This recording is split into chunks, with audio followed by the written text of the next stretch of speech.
In the mid-2010s, the designers at Royal Caribbean were tasked with creating the cruise line's next big thing. The team were given free rein to create the ultimate vacation, and so, building off of the success of the Oasis class, Icon of the Seas was born. Recently, I had the opportunity to cruise on Icon of the Seas during her inaugural season. Stick around to find out my first thoughts on this futuristic new class of ship.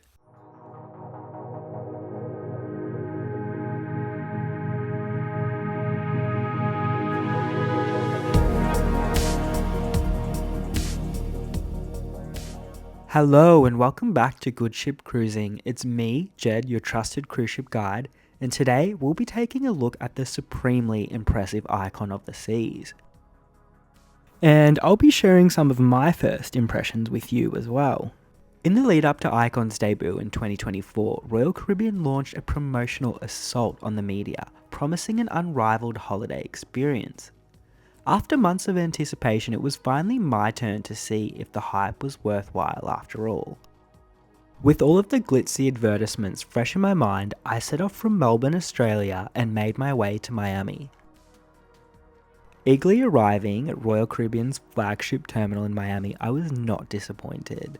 The futuristic design is totally eye-catching and seemingly makes every other ship nearby look boring by comparison. Boarding the Icon, you were greeted by the spectacular new Royal Promenade, which was even more fantastic than I possibly could have imagined. This is the part of the ship that truly feels innovative and will have you coming back for more. The floor-to-ceiling walls of glass and wide open spaces are a formidable combination. This is hands down the best lobby on a cruise ship at this present time. And at this point, I was extremely impressed as Icon of the Seas delivered that wow factor that I was so hoping for. However, after 7 days of exploring the ship, I came to notice that under the surface, Icon may not be as exciting as I first thought. When digging a little deeper, I came to discover that this ship shares around 80% of its DNA with the Oasis class. Apart from the amazing and versatile new Aquadome, I couldn't help but feel like I'd been aboard a very similar ship in the past, and that ship was Symphony of the Seas. Now, the little changes that are featured on Icon are pretty cool, especially the new Thrill Island, Chill Island, and Hideaway Adults Only Retreat. Okay, look, maybe they're more than just cool, but outside of these flash new areas, I was feeling a lot of deja vu. And I couldn't help but feel the tiniest morsel of disappointment. Well, maybe not disappointment, but Royal Caribbean offers such a consistent product across the Oasis class that I was expecting a little more bang for my buck on Icon. And really, this is just a result of the Oasis class being such fantastic ships that they're really hard to outdo. And this brings me to my next thought. Given that Icon of the Seas shares so much DNA with her fleet mates, I couldn't help but wonder if her insane prices were worth it. After all, you could find a similar Caribbean itinerary on any one of these Oasis class ships for up to 50% less than what is available on Icon of the Seas. Whilst Icon of the Seas is no doubt the glistening gem of Royal Caribbean's crown, she can be difficult to recommend with such eye-watering fares. This is not to say that I didn't fall in love with Icon, because I definitely did. However, when I stepped off the ship after my week on her, I wondered how similar my experience would have been sailing on one of her fantastic fleet mates like Wonder of the Seas. And if you're a cruise lover like myself, you've probably wondered, is Icon of the Seas too big? I'm really happy to report that Icon is actually very simple to get around, and sometimes you wouldn't believe there's 7,000 guests on board. She also features a pretty clever new smart elevator system as well. This works by creating the most efficient route and then sending guests to corresponding lifts. I never had to wait too long for a lift, and this was a godsend on such a big ship.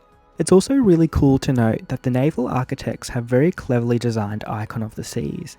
She does an incredible job of spreading out her guests and creating the feel of a much smaller ship.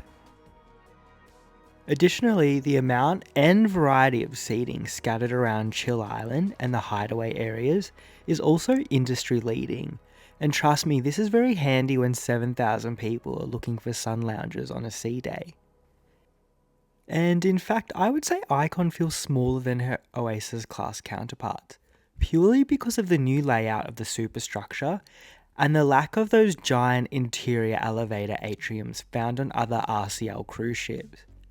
I was so very impressed by this, and I think it's one of Icon's great attributes.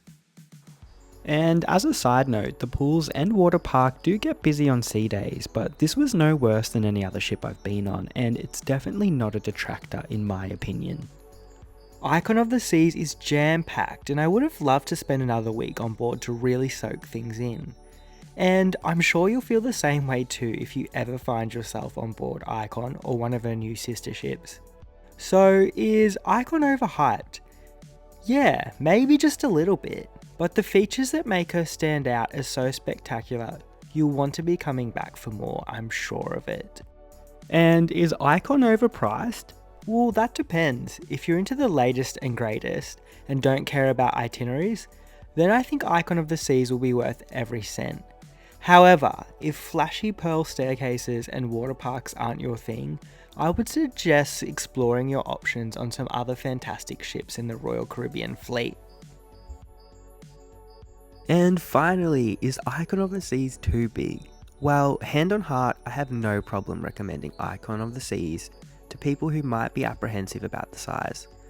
Lengthwise, Icon of the Seas isn't necessarily too much longer than other cruise ships out there, and most of her impressive size is based on the width of the ship.